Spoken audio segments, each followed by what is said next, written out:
Yesu Bwana Yesu. Wacha nijishoot mwenyewe sababu ananishoot. Unanichukua? Ha? Nimesahau. Ha? Itabidi unikumbushe. Waimbaji?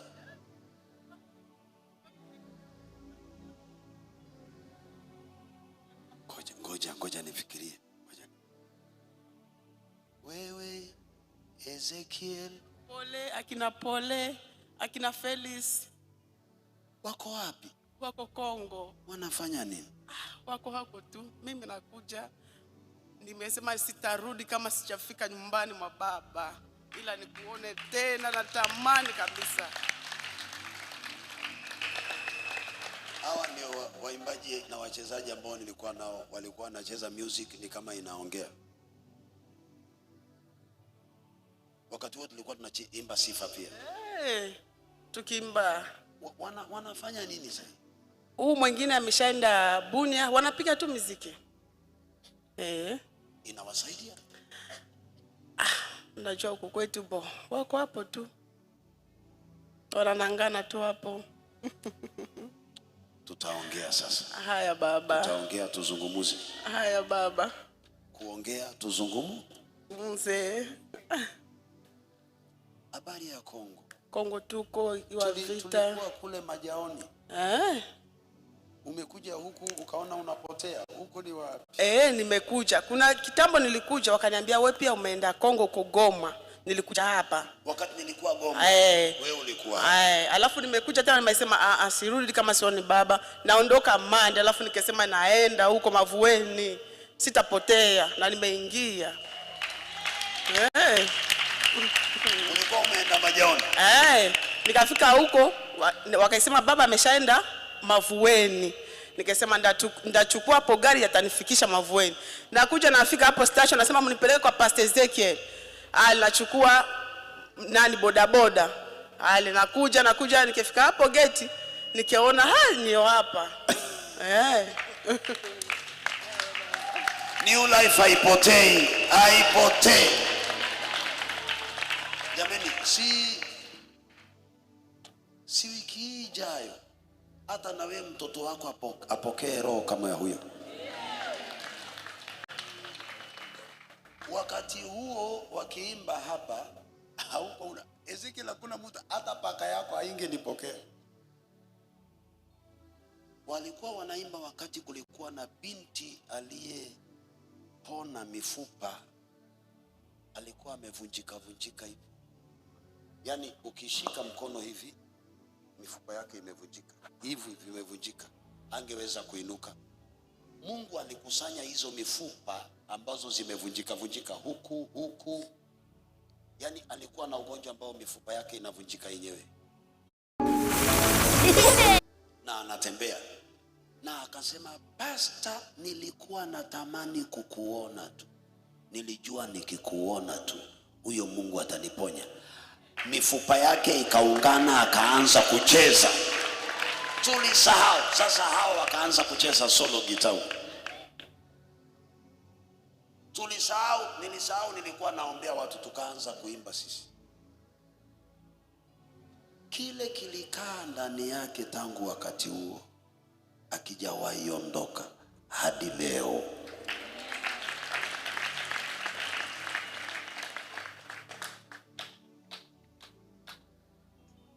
Sasa naamini unaamini kwamba kuna watu wanakuja hapa hawajui.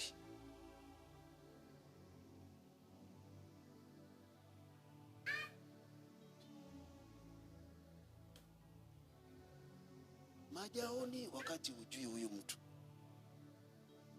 Waliimba. Siku moja nikakutana na wao Beni. Wakaja kucheza Beni. Kama wangerekebika wangekuja wacheze. Nitawarifu. Alafu wewe utakuja kuimba. Watoto pastor, watoto. Wamekuwa wangapi? Wawili hawa tu. Wawili. Baba yao yuko? Tumeshaachana. Mmeshaachana? Hii muda mfupi? Tuliachana kitambo kabla sijakuja huko. Sasa nifanye maombi kama baba ili mwanangu awe na ndoa ya heshima. Amina. Amina. Amina. Niambie nikufanyie nini? Mungu anipe kwanza pesa. Pesa. Biashara. Biashara. Pastor, hiyo kwanza natamani. Alafu Ndoa tena hii. ndoa unasikia kuchoka? Nishachoka. Na ukisikia njaa utaenda wapi? Sababu tunasikianga njaa, hatujazeeka. Utaenda wapi? Na hiyo njaa haijui uzee na haijui wokovu. Ni kweli? Ni kweli? Hata aliyejazwa na Roho usikia njaa, utaenda wapi? Mimi mwenyewe ni babako, nimejazwa na Roho. Na tuache hiyo story, lakini tuendelee na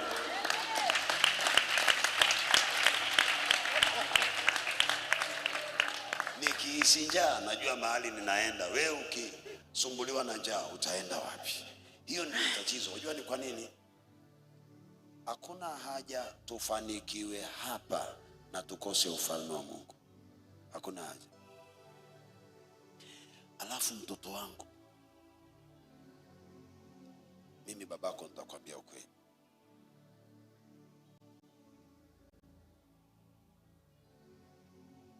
Pesa bila Mungu haina faida. Nitakwambia ukweli. Ni kama mtoto bila Mungu, naye hana faida kwako. Na mkiniuliza maswali nitawajibu. Pesa, hapa nimefika, nitakwambia pesa bila Mungu haina faida. Inaweza pigwa wakati wowote, ama hiyo pesa yenyewe inaweza ikakuangamiza wakati wote, ama unaweza ukaishi na unapoanza kudhoofika mwili kwa sababu ya umri, vitu vyako na watoto wako wanabaki kama takataka, makaratasi. Unalia ukizeeka, ukikufa hivi. Na pia wakati wowote waganga wameamua na wachai wameamua, wanakutengeneza kitoweo tu. Pesa bila Mungu hasara. Biashara bila Mungu ni maumivu ya kichwa. Mwili bila Mungu, asubuhi tembe, mchana kujidunga shindano, jioni tembe, saa 6 kuamuka shindano nyingine. Nimeonja utamu wa Yesu Kristo, siwezi nikalinganisha na pesa.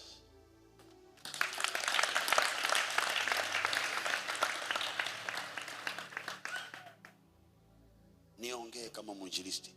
Pesa ni makaratasi ya kwenu. Tumia vizuri kufanikiwa. Ufanisi sio roho ya kwenu, ufanisi kutoka kwa Mungu.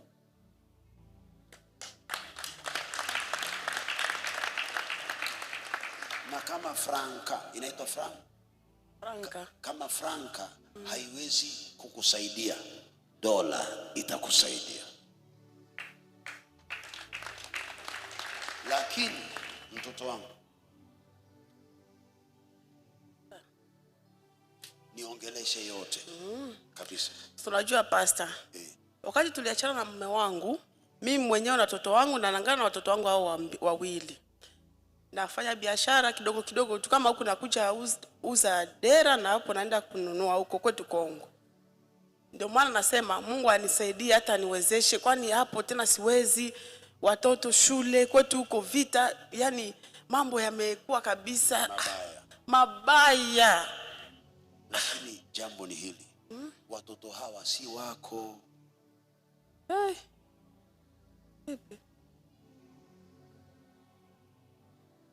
Unaona pale Sasa angalia hapo, naenda kukufundisha. Si umeuliza watoto wako watoto hawa si wako vipi? Simekwambia kuna watu watakapomjua huyu Yesu Kristo utakuwa mwanafunzi.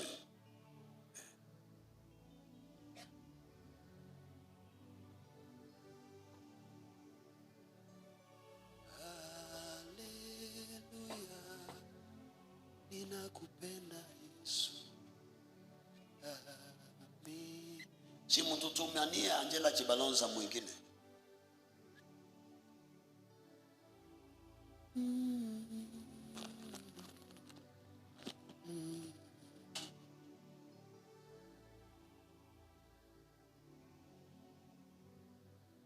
Unajua kusoma hii? Ndiyo pastor. Kwa nafikiria nimeandika, inahitaji niandike Kifaransa. Sasa kati ya mama na baba, nani hupeana mbegu ya mtoto? Baba. Kati ya mkulima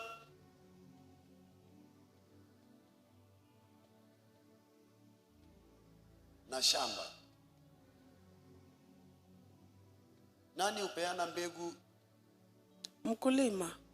Ni mkulima. Kwa hivyo mwenye mazao ni nani? Ni shamba ama mkulima? Mkulima. Huyu ndiye anapeana mbegu. Baba. Ndiyo. Itika. Ndiyo baba. Kwa hivyo huyu ndio mkulima. Nani anapokea mbegu? Ni mama? Ndiyo baba. Huyu ndio shamba. Ndiyo. Siku yote ukienda shambani ukakuta mkulima ako huko anataka kuchukua mazao, shamba imefanya maandamano na mawe, inasema hakuna mazao yanatoka hapa. Ushawahi kusikia kitu kama hicho? Ndiyo baba. Shamba inaweza kufanya mgomo? Kwa sababu mazao ni ya mkulima. Basi watoto ni wa bwanako, si wako.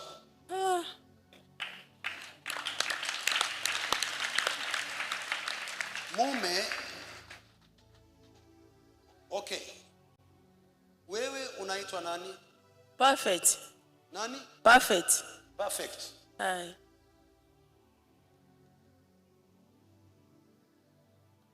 Mtoto wa nani? Wa mama Anita. Anita ndiye alikuzaa, si babako? Kitambulisho chako imeandikwa Perfect. Baba Anita. Perfect Bakizen jina ya baba. Bakizen. Mungu wangu. Ebu Bakizen. Dizen. Ndiyo. Wacha iwe hivyo. Mtoto wa nani? Wa baba Bakizen alafu mama Anita. Kwa kitambulisho, kwa passport yako uko na majina mangapi? Niko na majina mawili. Kwa passport? Ndiyo. Jina moja Perfect. Na nyingine Bakizen. Batizen. Batizen ni nani? Ni baba. Okay. Kwa sababu wewe ni mbegu ya nani? Ya baba. Okay. Babako anaitwa nani?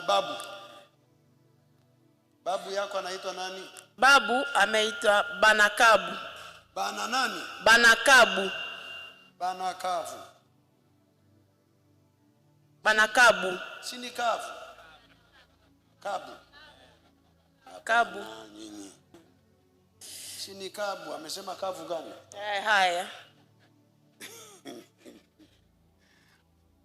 Kwa sababu Perfect ni mtoto wa Batizen. Batizen ni mtoto wa nani? Wa Banakabu. Jinsi Yakobo ni mtoto wa nani? Isaka.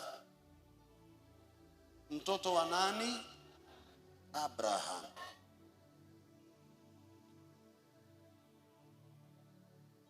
Okay. Ili leo wamama tuachane na kubishana, tusome kwa Biblia. Sawa? Ndio mrudishe watoto kwa wenyewe na muache kubishana kotini. Hawezi toka hapa, ni wangu. Kama ni wangu, si wa huyo mwanaume.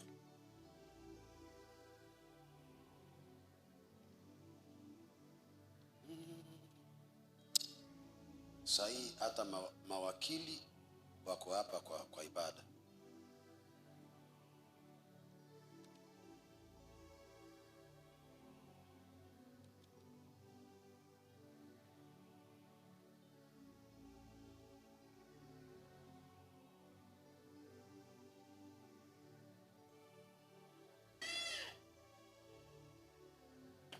Kuna mtu anaweza kunisomea Genesis chapter number 21 verse number 2 kwa sauti?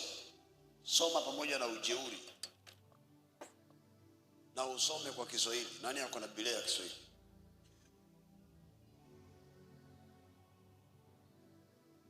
Wewe wa kusinzia unasoma?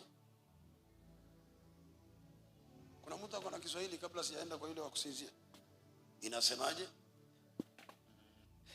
Sara akapata mimba, akamzalia Ibrahimu mwana wa kiume.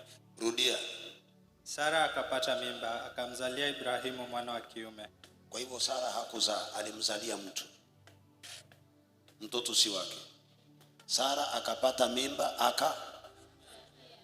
kwa hivyo nyinyi hamna watoto. Kwa hivyo sasa hao watoto unaowafanyia bidii ni wa yule mwanaume.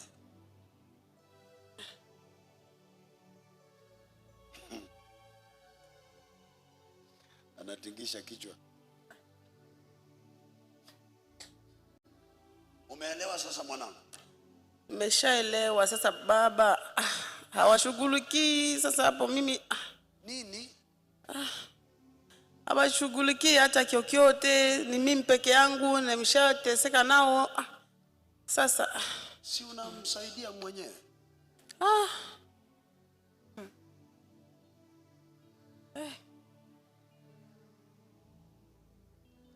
Basi umeshafundisha huko majaoni ukasema hivyo. Mtoto hata baba akimzawa kwa mpango wa kando, hata amemzaa sijui wapi, haimaanishi hiyo damu yake. Ndio. Anaweza akashughulikia hiyo damu vizuri sana. Ni lazima. Sasa yeye huyu hajui hata sijui nini. Kwa sababu unaona watoto umezaa wako kama baba yao original. Kwa sababu si ni watoto wa ile mbegu yule mzee. Na huyo mzee hashughulikii mke wala mtoto. Si ndio? Hawa saa hii huwezi jua, maana hawajafikia umri wa kuoa. Watakapooa watapeana mimba na kutoroka, maana mbuzi hulia mee na kuzaa mee, na paka hulia miau na kuzaa miau. Hivi sasa huwezi jua, maana hana akili ya ndoa, na hata angepewa anaenda kuoa, anajua ndoa ni nini? Hajui. Mtoto ambaye babake ni mjinga na amezaliwa katika roho ya ujinga, huwezi jua mpaka umpeleke shule ndio utajua nilizaa mji. Mtoto ambaye babake ni mlevi hawezi kunywa mpaka afikishe umri wa ulevi, na kama baba alianza ulevi akiwa primary, mtoto ataanza primary. Hawa watoto unaona unawashughulikia, usipowatengeneza kwa Mungu, na kuambia watakuonyesha vituko. Wewe uliza hawa watu wako hapa. Kuna watu hawana ndoa kwa sababu wazazi wao wa baba hawakuwa na ndoa. Sasa hivi wako hapa wanaangalia hivi.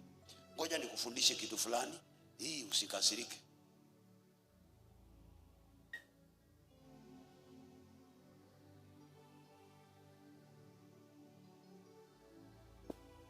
Heri ni jina, heri ni jina, heri ni jina. hata usinzie.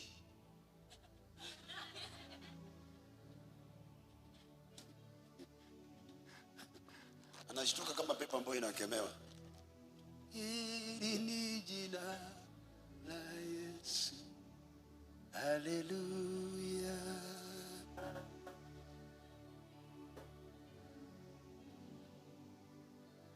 Tera alizaa nani?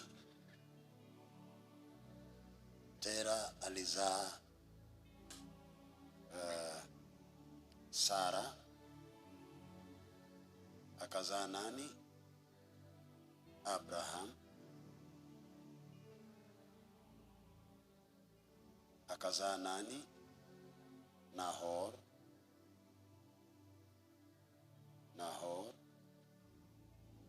Na akazaa nani? Haran. Hawa mama yao ni mmoja. Hawa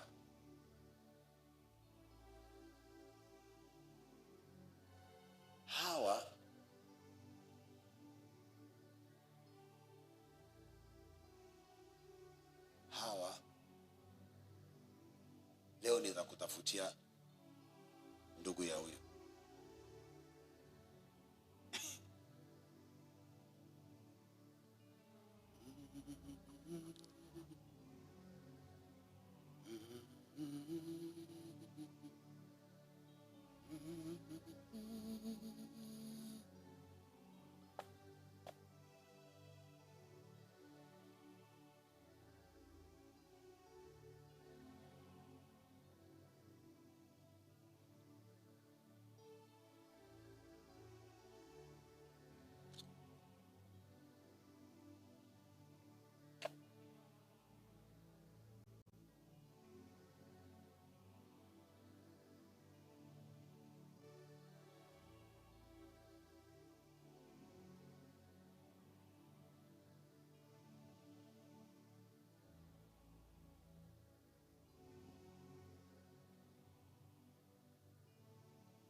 Bwana Yesu asifiwe.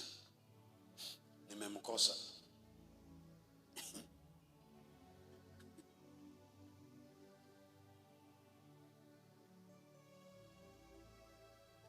But huyu alioa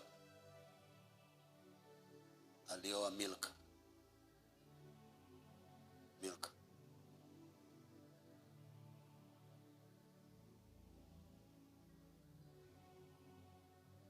Kama sijakosea, nitatafuta vizuri. Wakazaa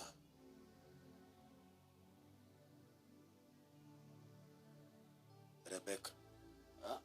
No, Milka alikuwa ndugu yake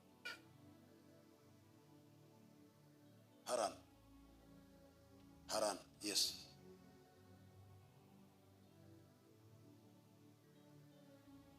Haran, Milka. Ndugu ya nani? Betuel.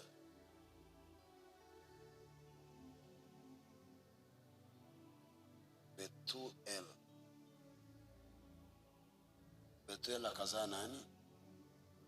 Rebeka.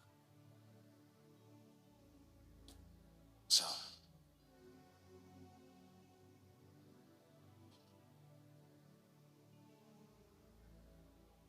Abraham akazaa nani? Isaac. Isaac akaenda kuoa nani? Rebeka.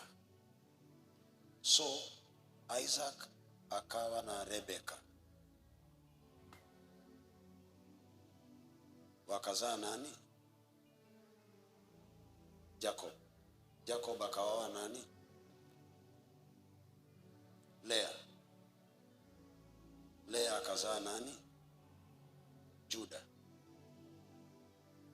Juda akaoa nani? Sasa sikiliza, Abrahamu ako na Sara. Sara ni ndugu yake wa kike. Baada ya Abrahamu kutana na Sara, tunaongea kuhusu Isaac, mtoto wa nani? Abraham. Hakuna story ya Sara. Ya Sara imekatikia hapa. Tunaongea kuhusu Rebeka ambao ni ardhi. Rebeka na Isaac wakazaa nani? Jacob, mtoto wa nani? Isaac.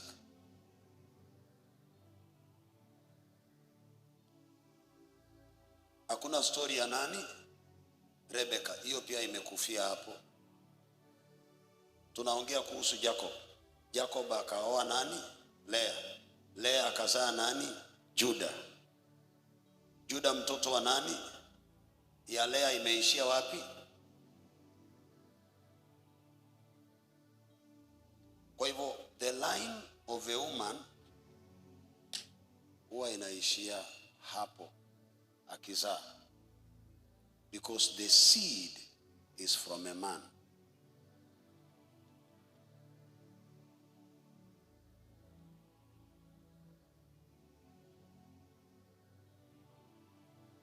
Now, ikiwa mbegu inatoka kwa mwanaume sio mwanamke, huyu alipokonywa na Abimelech, roho ya kupokonywa ndoa. Huyu alipokonywa na Abimelech the second. Huyu naye baba mkwe alimdanganya akapokonywa na baba mkwe, anaitwa nani? Laban. Laban alimdanganya.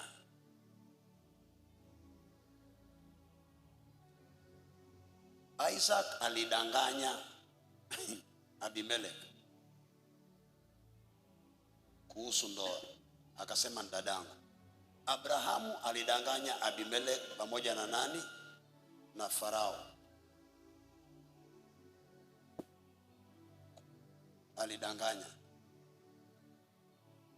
uongo kwa ndoa, kwa sababu mbegu ya uongo ikazaa mbegu ya uongo ikazaa mbegu ya uongo. Huyu pia alidanganywa na mkaza mwana, akakaa na yeye kimwili, akazaa na yeye lakini hawa walikuwa ardhi ardhi ardhi ardhi. Nini? So Bwana Yesu asifiwe.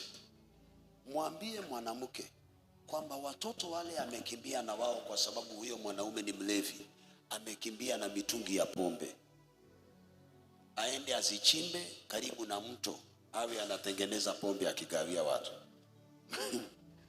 Mwambie huyu mwanamke, huyu Isaka ambao amechukua naye ambaye amezaa, ambaye amemuoa naye, kwao wako na roho ya uongo. Siku moja atakuja kupokonywa, kuchukuliwa, kwa sababu huyu naye mamake alichukuliwa. Bwana Yesu asifiwe. Lakini pointi yangu ni kwamba historia ya huyu mama imeishia hapa.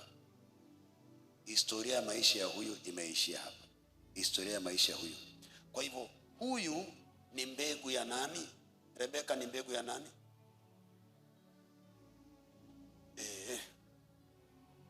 Tulikuwa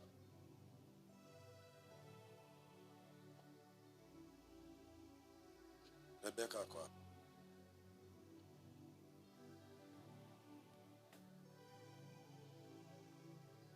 hapa Bethuel. Bethuel alipozaa, alizaa Rebeka na ndugu yake. Ndugu ya Rebeka aliuliza Rebeka, unataka kuenda? Huyu ndugu ya Rebeka anaitwa nani?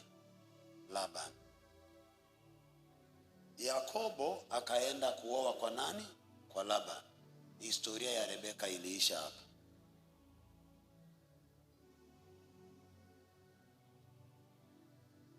Kwa hivyo mtoto wa huyu. Historia ya huyu imeishia hapo. Ni mbegu ya babake huyu ndio iko hapa inaendelea.